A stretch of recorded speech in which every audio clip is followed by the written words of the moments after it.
Imagine this. You've risen from being one of the youngest general managers at a $10 million restaurant to a corporate HR director role. You're on a clear path, and then suddenly your position is eliminated. For many, that's the end of a chapter. For Sarah Diehl, it was a revelation. She even called it the best thing that could have happened. Welcome back to The Distinguished, where we learn from leaders at every level of the hospitality industry. I'm Arun Upneja, Dean of the BU School of Hospitality. Here at our school, our guiding principle is experience innovation. The idea that hospitality isn't just a service, it's a strategic mindset that can solve problems and build loyalty. Our guest today, Sarah Diehl, is the living embodiment of that idea. When her corporate role was eliminated, she uncovered a critical flaw in the industry.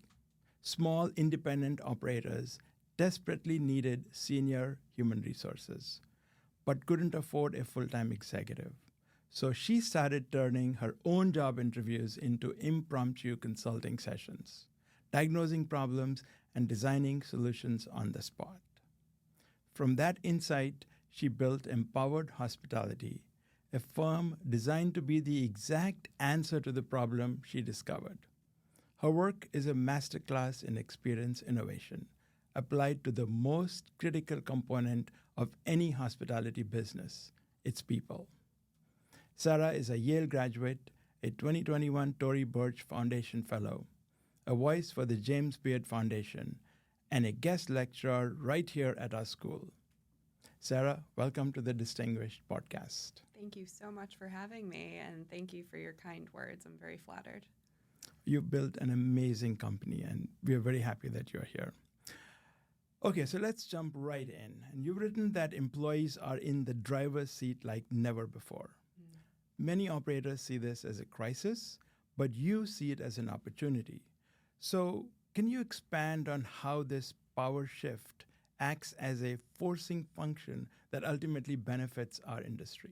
Of course. So one thing that's really interesting about employment in our industry is the shift that resulted from the pandemic.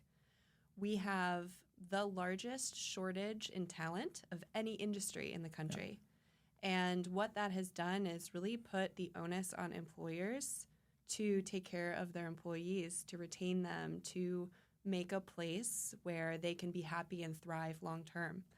So whereas before the pandemic, we often saw a revolving door of talent, now we see a lot of employers awakening to this obligation they have to care for their team, to provide basic benefits, to provide a livable wage, to provide a predictable schedule. Some of that is mandated from a regulatory perspective. So we have to evolve and keep up with the laws as they're changing around minimum pay requirements, scheduling, et cetera. But a lot of it is more of a cultural shift and things that employees are more empowered to demand of their workplaces than they were before. Okay, so we're going to get into a whole lot of these things, but let's just start off by telling us, where do you see the biggest disconnect between what employers think they're offering versus what employees are experiencing or even need? I think the biggest disconnect is the fundamentals, actually. I think very often it's buzzy and kind of a current theme to talk about mental health, about creative benefits like pet insurance or some of those more esoteric things that might attract employees to a job. What employers don't talk about as much, but I think are much more important, are the basic things like paying people on time and accurately, having an HR department so someone has a resource to talk to if they run into a challenge or an issue, providing a clear roadmap for how someone progresses through a company. Some of those really basic things that are just a matter of the nuts and bolts of HR, I think are holding a lot of employers back without them even realizing it. So if employee needs have fundamentally evolved and they're very different from what they were before, so what does that mean for the traditional top-down management that characterizes our industry, which has historically been true? Mm-hmm. And what does a modern adaptive leader look like? Yeah, such a good question. I think it's actually less that the needs have changed and more that employees feel empowered to ask for whatever those needs are. So I think a modern adaptive leader is one who listens, most importantly. What employees need or are demanding today from employers will not be the same in 3 or 4 years. So how do we keep up with that as leaders? We have to be listening consistently and genuinely to what our employees want and need and delivering on those requests. So a lot of the work we do is conducting surveys. It's hosting one-on-one interviews. It's really trying to drill down into not what employers think employees want, like pet insurance, like some of those buzzier benefits, but what employees actually need that they're not getting. Okay, so I'm going to come back to this in more detail, but let's just talk about, and I think you briefly mentioned it earlier, which is, people just think, okay, compensation is the way for retention, and, retention is a big issue. You mentioned it at the beginning. So what are one of, just say, a couple of handful of practices, very impactful practices that can boost retention particularly for small restaurant operators? Yeah. So I think the first I would say, just to reinforce, is doing the fundamentals well. So paying people accurately and on time, having basic benefits, offering health insurance, for example, at a minimum should be a requirement of every business, no matter how big or small. Things like having a culture that encourages transparency and where all people feel welcome. So let's move on to, I know you recently wrote an outstanding article for the Boston Hospitality Review. So thank you for writing for our magazine. It's titled Cultivating Thriving Hospitality Teams in the Post-Pandemic World. So in that article, you've detailed a clear 4-pillar framework for talent management that can serve as a practical playbook for hospitality leaders. So I want to dive into those 4 pillars. Let's start with the first one.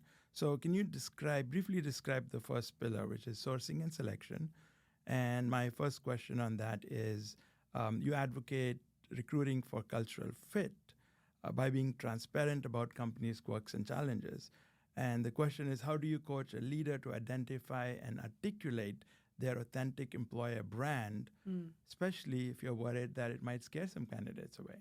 Right. I think that the pressure to appeal to all candidates is very real. And managers they're often in the position of being a salesperson for their business, trying to desperately find someone to fill open shifts.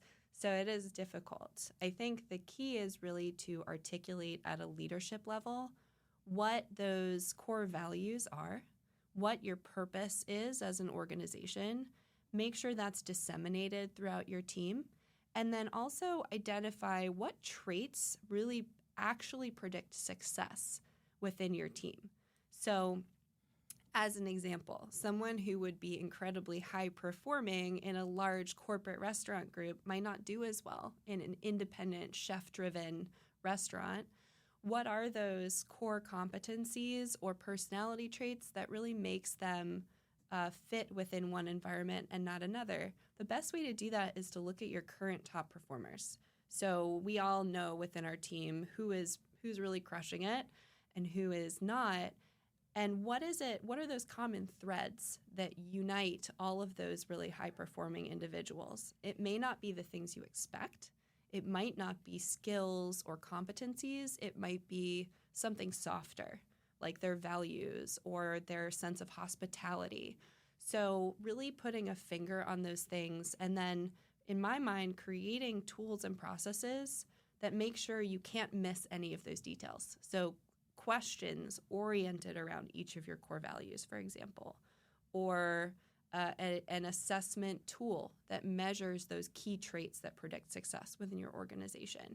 I think there's an art and a science to it, but the science is, once you know what those attributes are, how can you make sure that any manager can sit down with that interview guide and ask the right questions? So I'm curious to see, with your experience, what percentage of employers actually go out with the idea that they're going to determine what the brand is and they can articulate what they want and what it is, versus those that let nature take its course, and then they have an employer brand. They may not have created it, but they end up with one. Yeah. And how many people can actually even articulate whether either way they got to the employer brand? I think the majority of businesses fall somewhere in between, where they realize at some point early on that they haven't done the work to define who they are, and they backtrack to attempt to do that based on people, frankly, that they got lucky with. So they're backtracking to say, all right, who are the people who have come to embody our brand, who we feel embody our brand, Okay. and then can we define what that is? Few start with a clear idea of their employer brand and fit people into that, because I think also that isn't built off of reality. And what you find when you actually go into the market and start hiring restaurant employees is what you think you're looking for might not be as available, right? There's a reality. We have to staff our restaurants. We have to staff our businesses. So we have to make sure that what we idealize as our employer brand, we can actually deliver. Okay. So there is another landmine here that I want to sort of bring out so that we discuss it, which is when you talk about cultural fit, unless we are very careful, cultural fit could imply people who look like me or look like, and so then you're going to end up with, so let's define what do you mean by cultural fit so that we don't end up with, this age-old problem of hiring everyone who looks like me. Yes, that's right. Culture can be synonymous with homogeny, and that's dangerous in any business. I think the key is to understand that culture, in the context of someone's personal life, often means their historical culture, right? Their origin or their ethnicity or the kind of mores and values that they were raised with. Culture in the context of a business is very different. Culture in a business means what do we collectively value as a team? And that has nothing to do with where someone comes from. So I think as long as we're distinguishing between those two, I think that's why the use of the word family is also problematic when it comes to a workplace, because we're not a family. We're not all from the same place. We choose to come together because we believe in the same things. And clearly defining what those values are is the first step to that. If they're not clearly defined, you fall back on, I want to hire someone like me. I want to hire someone from the same background. Right. Not, I want to hire someone who believes the same things I believe in. Right. Okay. So let's move on to the second pillar, which is onboarding as a strategic imperative and the first 90 days. So let's set the stage and briefly describe what do you mean by onboarding. So onboarding is everything from the engagement with a candidate once you've offered them the job prior to their first day. So all the paperwork you're sending them, all the communications that you share with them through their first day, filling out paperwork, meeting with their trainer, going over their training schedule, all the way through, in my mind, when you've finished setting them up for success and they're ready to run solo in their first shift. So onboarding is not just on day one sitting and filling out your paperwork with HR. It's much more complex, and it involves a lot more key stakeholders from within the restaurant team as well. Now, you've also talked about the small personal moments during the onboarding process. Can you elaborate on that? Yes. Please? So we've found, we've been part of a program in New York City that has onboarded and trained over 250 line cooks who come from no experience and learn how to work in a kitchen and then get placed at some of New York City's best restaurants.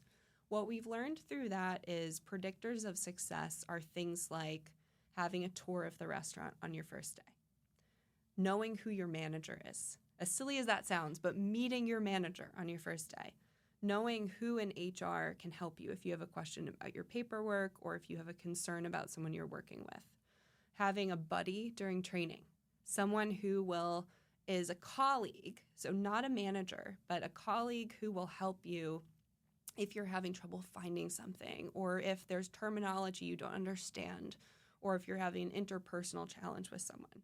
So those are 4 specific examples of some of those really simple things we've found statistically really contribute to someone's longevity at a company.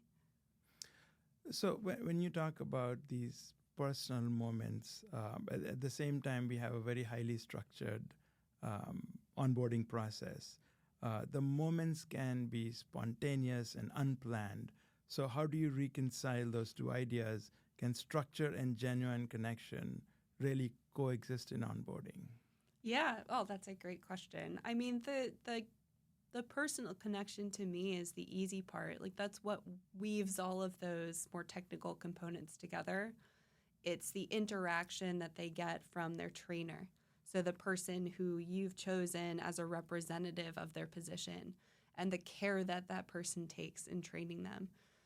It's the initial hello that they get from their manager when they're first introduced.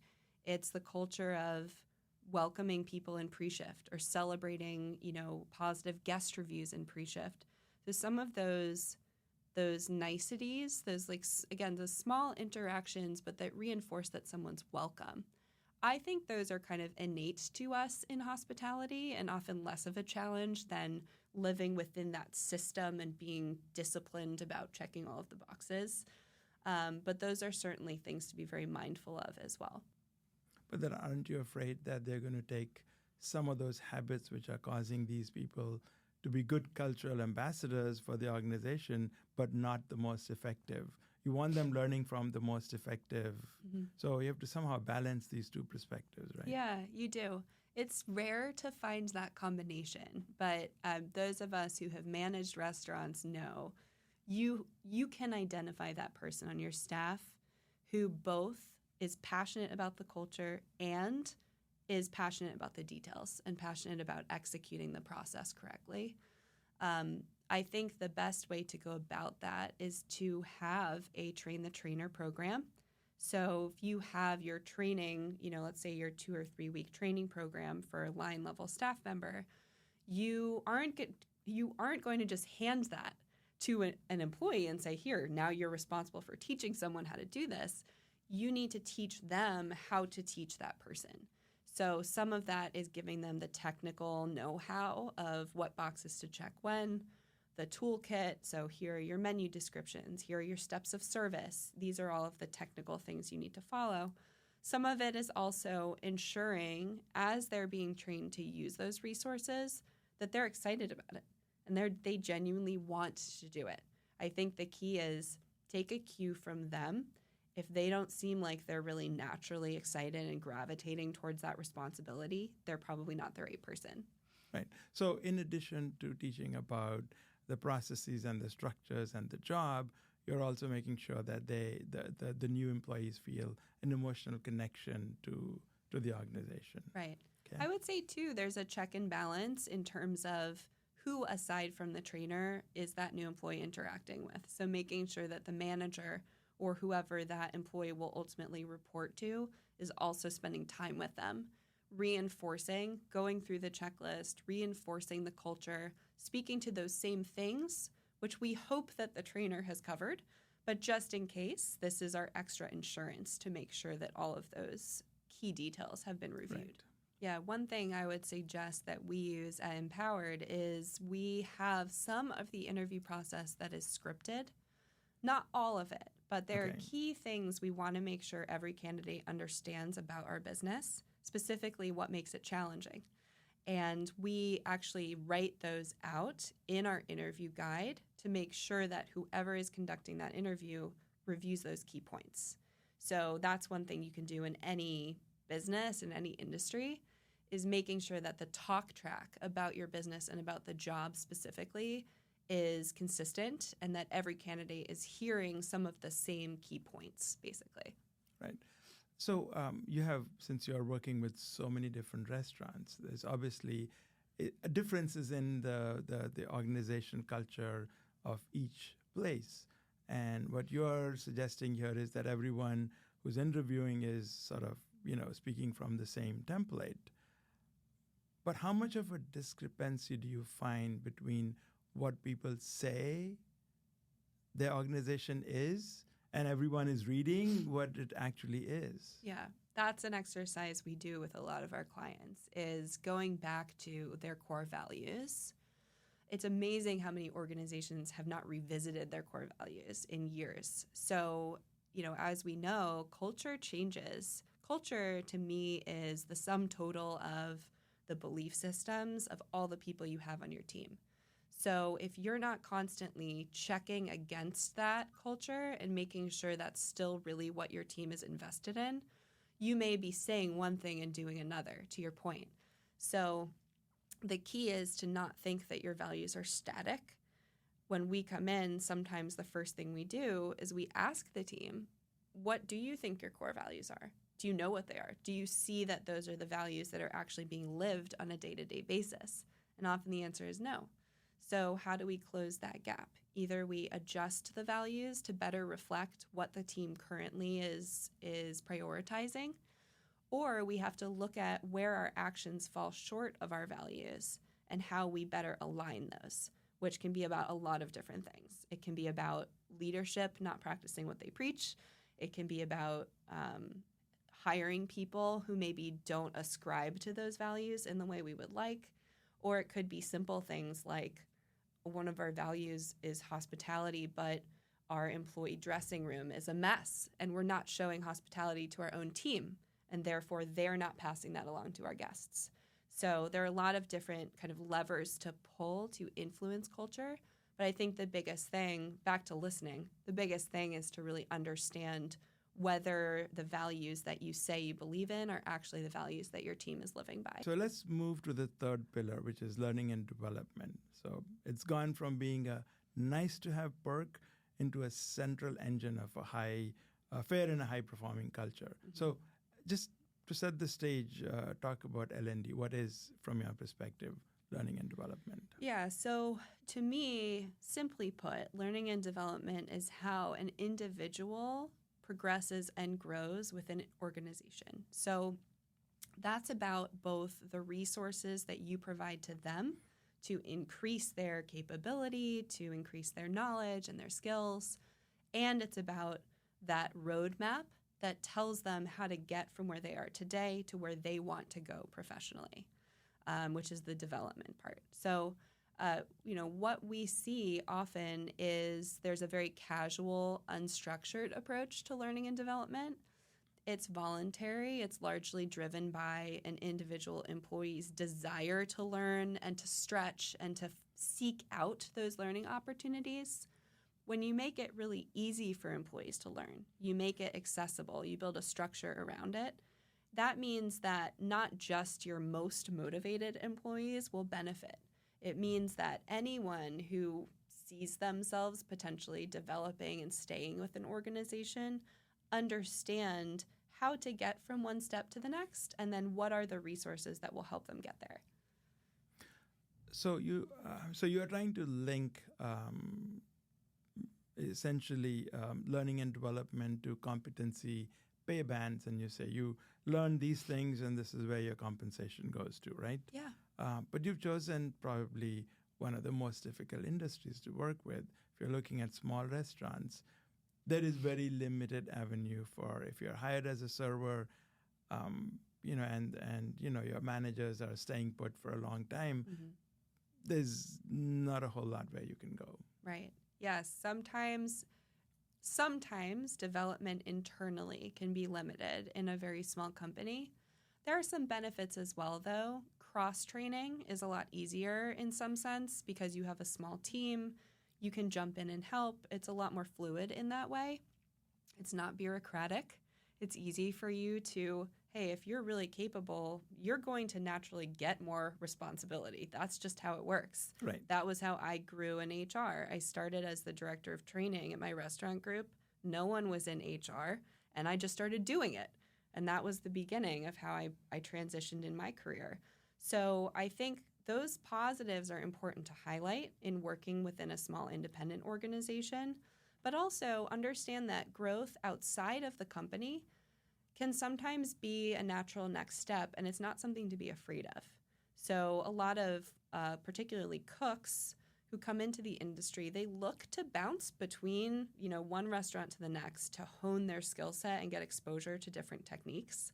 That's not bad. I think, if we're afraid of that and we're trying to discourage that, we're doing them a disservice.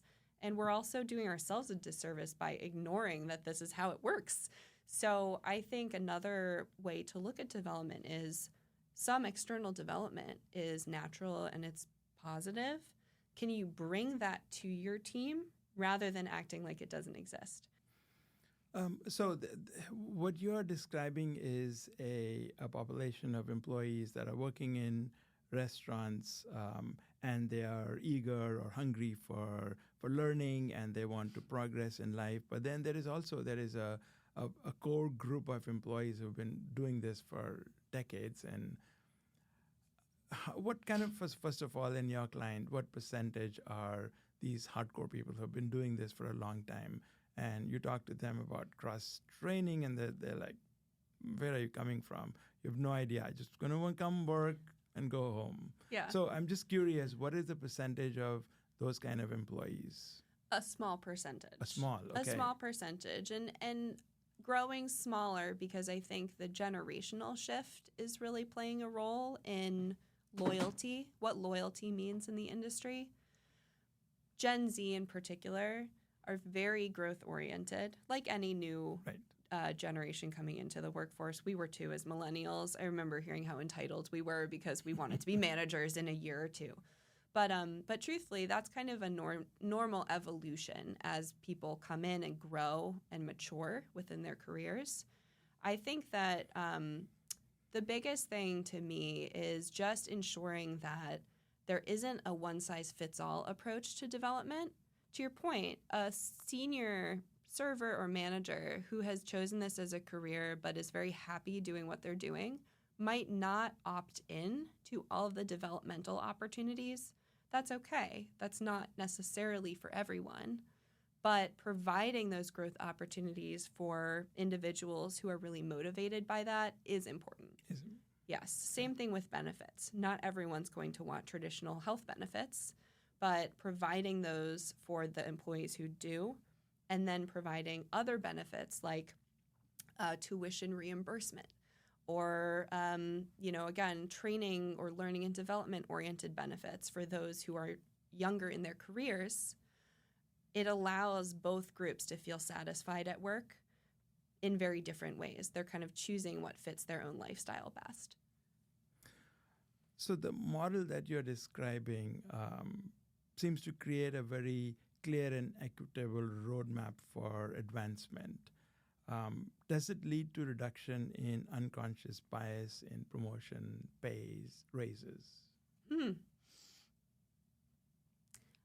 Yes, I think what we could see if there were not a system like that in place is favoritism and managers gravitating towards people who remind them of themselves.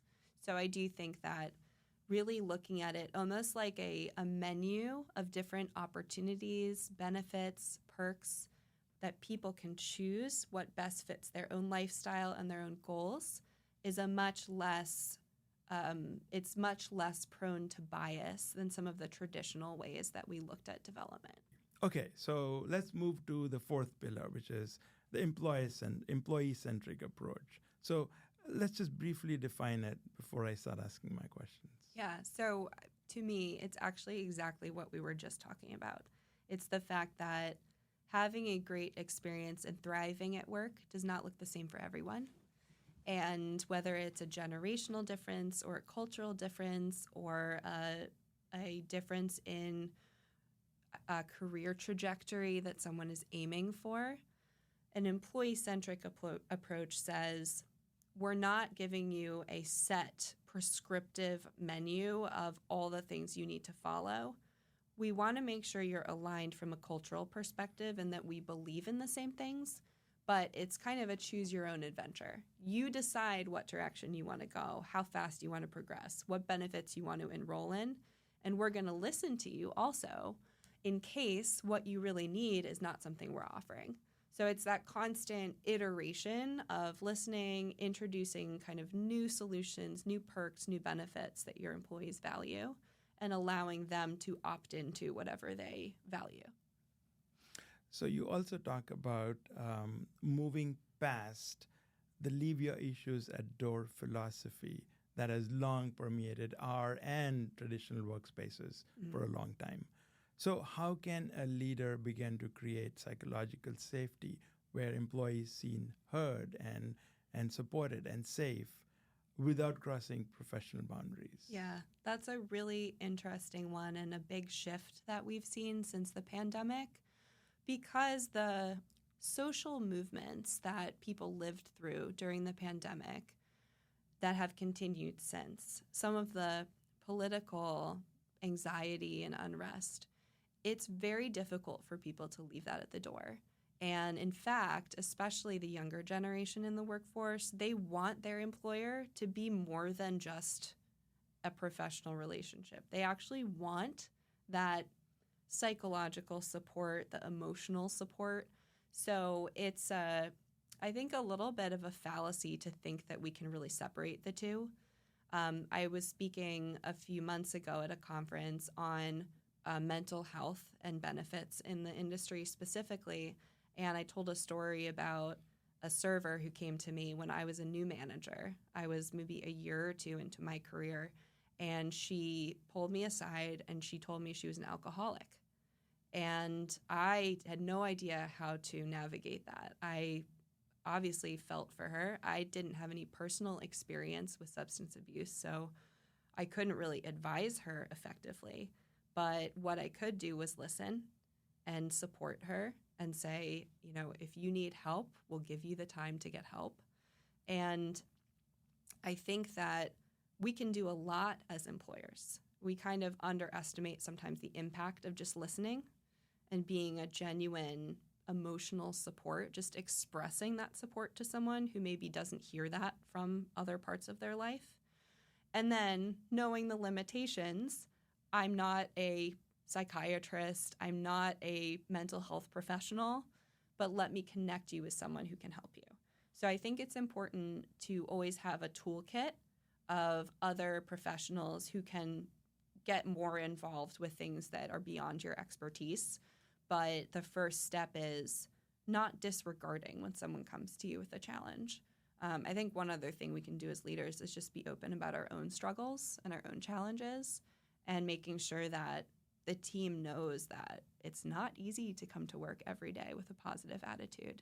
Sometimes it's a struggle, and that's all right. But once we're here, we have to support each other and make sure that we're delivering on our promise to our customers. Okay, so you talked about two different things. One is, the global situation, the political developments that are taking place, and employees want to come and see some resonance with the employer about those. And we have seen so many instances in the past where employees will try to force their employers to take a stance on some, won't go into specifics, but, Google is there one. There's a lot of employees. And many other big companies. There's an ice cream company I can think of where the company is taking a stance or not taking a stance. So, but some companies might say, look, we are here to do business, and we are not going to take a stance one way or the other. Yeah. So how do you then help those employees see that it is not, the role of the company to take, but the employees are expecting it? So how do you sort of balance those perspectives? Yeah. I don't think you have to be political as a company. Okay. This is a balancing act for us at Empowered because we support so many different companies with so many different value systems. We are very careful about what we say, especially on political or kind of social topics. But I think you do need to know it's a decision. So if you're an organization that is strongly aligned with a particular social or political purpose, you'll likely attract employees who share that belief system, and that's not bad. It just means that your talent pool is influenced by the values that you put out in the environment. Same thing with you being politically impartial And if you say, hey, we're not wearing, T-shirts with political statements, we're not talking about politics at work, not everyone will agree with that, and those people might leave, and that's okay. Again, there are other organizations that they might be better aligned with that would be more political. Right. So I think the key is, again, back to the core values, is really understanding what you want to take a stand on and what you want to be neutral on. And it's really okay. It's just that will determine the type of people who gravitate towards you as a company. So this is excellent advice. But I'm going to flip the script a little bit and say, how do you prevent the personal problems and issues? Since we are now inviting them, saying, look, you don't have to leave your personal issues at the door. They come in, they bring them into it. Then how do you stop those issues or prevent those from overwhelming the professional situation you're in? Yeah, so there is a time and place first to have those conversations. I think it is, while it's important to listen and to be empathetic, your first commitment as a manager or a leader is to your entire team. So a really good and helpful anecdote that I heard recently from a restaurant operator was a similar incident. It was an employee who was struggling with substance abuse, and she really wanted to help them. And the gut check for her was, is this person being present within our team damaging our overall dynamic as a team more than it is helping them? And so I think, to your question about where is the boundary and how do I figure out kind of where it's appropriate to have those more personal engagements, the biggest measure or barometer for that is, how is that impacting the greater team and our ability to run a successful business? Because that's not just about one person, it's about the collective good.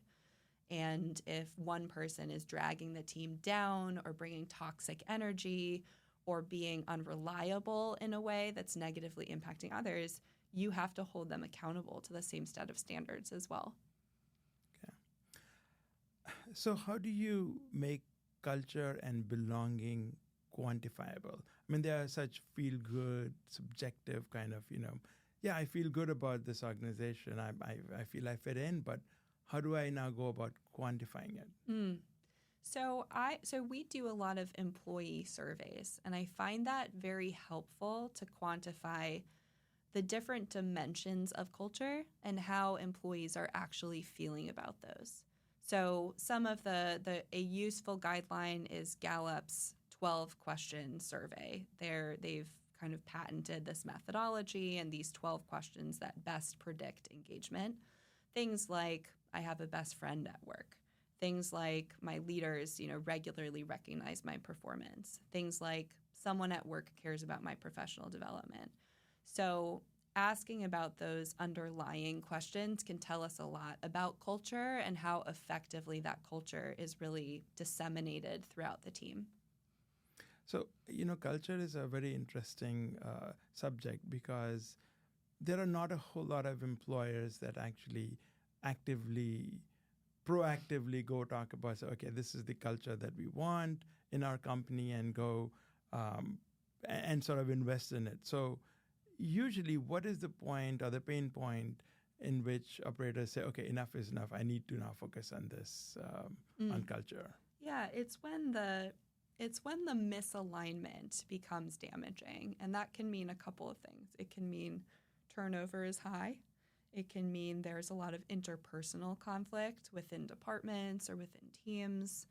It could be that employees are telling you they're staying, but they're not engaged in work. It could be managers saying they feel disempowered. It could be harassment and discrimination, more serious issues like that. Those are all things that tell us that culture isn't healthy. And then the question is, how do we go in and actually fix that, which is a much more complex question. Right. Have you seen examples of restaurant operators who did not invest in, over time discovered they have a lot of problems and now have become believers? Do you see that transformation happening? Yeah, I do. And I actually think more often it's companies that had a healthy culture, just by accident or naturally, particularly when they were small and the owners could touch and feel every part of the business. They then grow to a certain point where they can't be actively involved in every team or touching every restaurant regularly. That's where culture really starts to unravel. So I would say today, more than ever, businesses are aware that culture is important because it's harder to find staff. And so if someone leaves because culture is unhealthy, you're not finding a replacement for them as easily as we could in the past.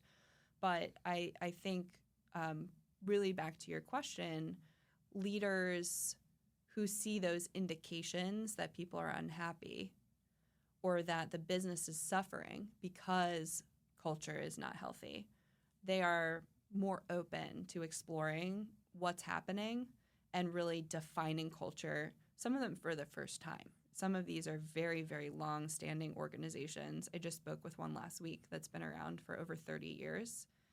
They said, we've always had a great culture.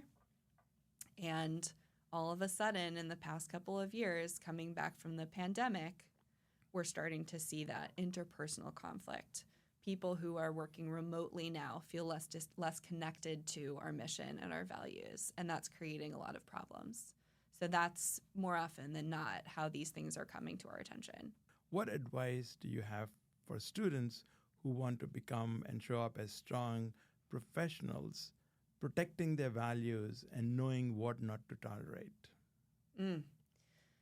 Well, having a clear idea of what your values are first is important. And I don't know that we often sit down and go through that exercise to say, what are my deal breakers? Like, what are the things that I actually would require of a workplace?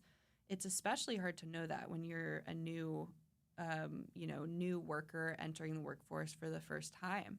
How do you know what those standards are? You haven't really been exposed to the different alternatives. So I think that to start, it's really looking at the environments you've experienced in your life. It could be school. It could be a sport that you've played. It could be a volunteer activity. And identify in those what were the things that really enabled you to thrive. And then look for those in your workplaces moving forward. And the other thing I would say is just not being afraid to leave, because you may love the idea of a company or the values of a company, but if you get, for example, if you're working for a manager who doesn't ascribe to those same values, doesn't live those values day to day, it can be a really, really harmful and kind of detrimental experience. And more often than not, I think people don't feel empowered to leave those situations quickly. Yeah, so we require our students to do a couple of different internships, and then we have extended discussions about what they've observed in those companies, what they liked, what they didn't like, what their own personal values. So hopefully we are doing some of that. That's great. But yes, it's important to do more. So, you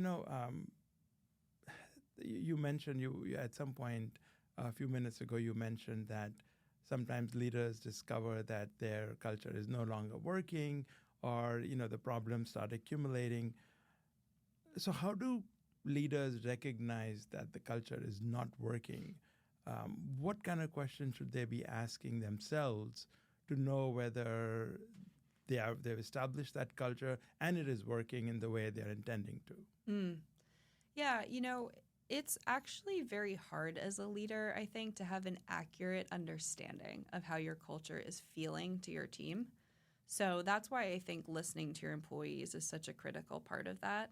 You can look from the top down and say, I think things are going well. I think that our culture is coming across the way we want it to, but your perspective is always going to be skewed based on where you're sitting and based on the type of information people are willing to share with you. So I very often will come into a business that thinks that they have a wonderful culture. And the first thing that happens is employees come to us and pour out all of these complaints or concerns because they don't want to be perceived in a negative light by leadership. So they don't feel as empowered to express how things could be better. That's really what HR is for. We're that intermediary that employees can safely talk to about what could improve or what their challenges are day to day. The other thing I would say, I feel very strongly that culture is not just what we say it is. It's our day-to-day actions that define that. And so as a leader, I know for myself, it's a constant effort to look objectively at my own actions, at my own way of working, and measuring that up against the standards that I hold our team to, and really being honest with myself about where I'm falling short. And that's not, it's not always a comfortable exercise as a leader to say, I am not embodying the values that I talked about perfectly, but being able to be your own harshest critic in some ways, I think, is incredibly important as a leader. Such a hard thing to do for a leader to introspect and say, okay, I'm falling short in these elements. Yes, it's very humbling. And that's where asking the team is helpful, because they see much better than you do how your actions influence them. So we actually do 360 reviews at Empowered, and I have our whole team review me as well as I review them. So there are ways to gather that feedback anonymously and transparently that can give you a really accurate picture of how you're doing. Sarah, before we wrap up, a few quick don't overthink it questions. Okay. Simple, a sentence, a phrase, a couple of sentences. We just want to get to know you a little bit. So what's your favorite comfort meal? No judgment, just joy. Eggplant parm. Eggplant My parm. mom's eggplant parm. Okay. What's your one hospitality-related pet peeve? Oh, gosh. Many. Okay. Oh, so many. It's hard to turn your brain off once you've worked in the industry. But yeah, mine is when a server asks if you're done with your plate before everyone at the table is done. Okay. What's a hobby or an activity that helps you recharge? For me, it's exercising. It's right now it's the Peloton bike and also yoga. Oh, fantastic. What's a unique or a surprising job you've had? My first job ever, I was a librarian in a children's room. Oh, wow. Okay. That's an almost, not exact opposite, but restaurants are pretty busy as Yes. well. Any sports team, pastime, or competition you secretly or not so secretly are obsessed with? Oh my gosh, that's such a good question. I'm not big into sports these days. I have 2 kids under 2, so my time is a little limited. Clearly. But I would say I personally love soccer, and I'm really excited because my 2-year-old is actually starting to play soccer now, which is adorable because they don't know how to focus on anything. But I think playing soccer with him and watching him learn the sport has been really fun. So, Sarah, thank you so much for incredible explanations and your thoughtful insights into culture and post-pandemic workplace. Very, very appreciated. And I also want to thank you for your continuous engagement with our school. You come and give so many lectures, students and faculty really appreciate it. And thank you for coming on my podcast today. Thank you. Such a pleasure to be here. To our listeners, whether you're heading into your first interview or leading your 3rd concept, this conversation is your reminder that hospitality starts inside. Strategy isn't just what you do, it's how you lead. Join us next time on the Distinguished Podcast as we continue learning from leaders who are reshaping hospitality from the inside out. If you want to join the conversation and share your thoughts and suggestions, email me at shadean@bu.edu. That is shadean@bu.edu.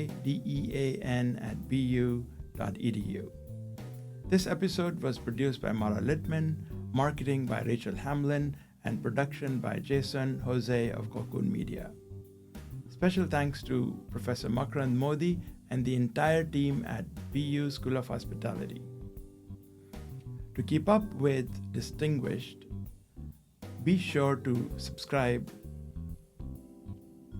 To keep up with the Distinguished Podcast, be sure to subscribe wherever you listen to your favorite podcasts. You can also learn more about experience innovation in our undergrad and graduate programs by visiting bu.edu/hospitality. I'm Arun Upneja, Dean of the BU School of Hospitality, wishing you a great day.